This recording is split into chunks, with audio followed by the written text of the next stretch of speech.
पुष्पा रावत जी, जिस आप जो हैं इस समय अभी प्रधान चुन के आई हैं, एक आप युवा प्रधान के रूप में अब चुन के आई हैं अभी, तो इस बीच जो है आप लगातार देख रही हैं कि जो आप ब्लॉक में गई, जिस तरह का आपका आंदोलन चल रहा है कमीशन खोरी को लेकर के, क्या है वो पूरा आंदोलन? एक्चुअली सर, इसको आंदोलन के मोड पे हम लोग लेके जाना चाह रहे हैं। तो हमारे एक 6 महीने के अंदर एक बैठक होती है और ब्लॉक लेवल पे, और जो ग्राम सभा लेवल पे हम प्रत्येक माह पे अपना जो पट्टी है हमारी भरपूर पट्टी, उसमें एक बैठक बुलाते हैं जिसमें सभी गाँव के प्रधान आते हैं।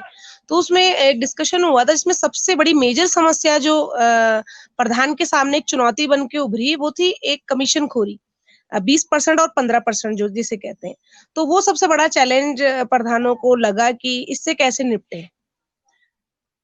युवाओं के लिए खास तौर पे ये इसलिए भी बड़ी चुनौती है क्योंकि युवाओं को लोग इस दृष्टि से भी देख रहे हैं कि पुष्पा ये रावत जी, कुछ नया पुष्पा करेंगे। पुष्पा रावत जी, कैसा 20% 15% जिसकी आप बात कर रही हैं, क्या होता है ये 20% 15% किस तरह से होता है? आप लोगों ने देखा होगा, झेला होगा इसे, क्या होता है?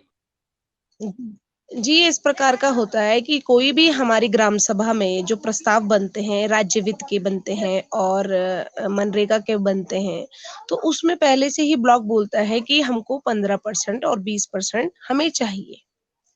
तो कोई भी काम का जैसे माना 1.5-2 लाख का है, तो उसमें आप 20% ब्लॉक का हिस्सा उसमें बनता है।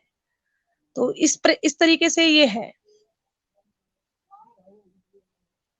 इस पे आप लोग क्या कर रहे हैं इस पे? इस पूरे जो है 20% 15% जो ब्लॉक से एक ब्लॉक के मतलब ब्लॉक आपसे ब्लॉक अधिकारी पैसे मांगते हैं, कौन पैसा मांगता है इस चीज़ में?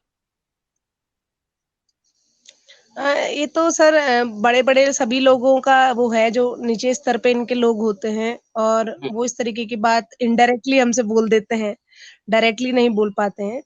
तो ये मतलब है एक उनका कि अगर देना ज़रूरी है, और जो हम डिस्कस करते हैं और प्रधानों के साथ, नहीं तो अब सबके हमने मन तो में एक ही डर है कि हमारे ग्राम सभा को काम ना मिले। जी। पुष्पा रावत जी, आपके ऊपर तो ग्राम पंचायत विकास अधिकारी जो होते हैं, वो होते हैं, तो क्या वो डिमांड करते हैं इस पैसे की या फिर जो ऊपर लेवल पे जो अधिकारी होते हैं, वो डिमांड करते हैं पैसे? नहीं सर, जो हमारे साथ कार्यरत हैं, वही इस बात को इनडायरेक्टली वो हमसे कहते हैं कि ये उनको उनको वो भी बताते हैं कि उनकी भी एक मजबूरी है।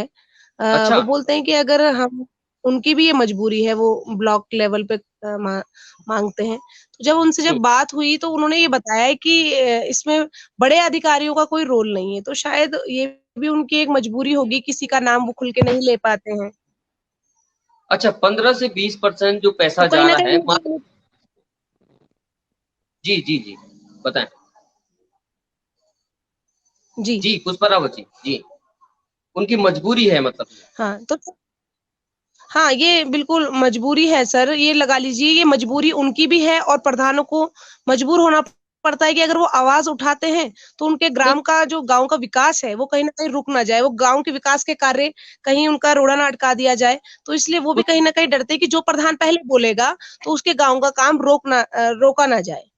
पुष्पा रावत जी एक तो चीज़ ये जानना लॉबी चाह जो एक है कर्मचारियों की, बड़ी स्ट्रॉन्ग दिखाई देती है कि इसके जी, इसके खिलाफ लड़ पाना, ये हमारे लिए सबसे बड़ी चुनौती रहेगी ग्राम पुष्पा प्रधानों की, और खास तौर पे सर जो नए प्रधान आए हैं, उनके लिए बहुत बड़ी चुनौती है। क्योंकि उनको लोग नई उम्मीदों से देख रहे हैं कि ये कुछ नया करेंगे, ये कुछ बोलेंगे। तो यहाँ पुष्पा एकता की उम्मीद भी उनसे हमसे ज़्यादा है कि ये लोग एक मंच पर एक होंगे, पर कहीं न कहीं जब बात करने पे आओ तो सभी में ये हिम्मत जो है ना नहीं जुटा पाते हैं सारे प्रधान।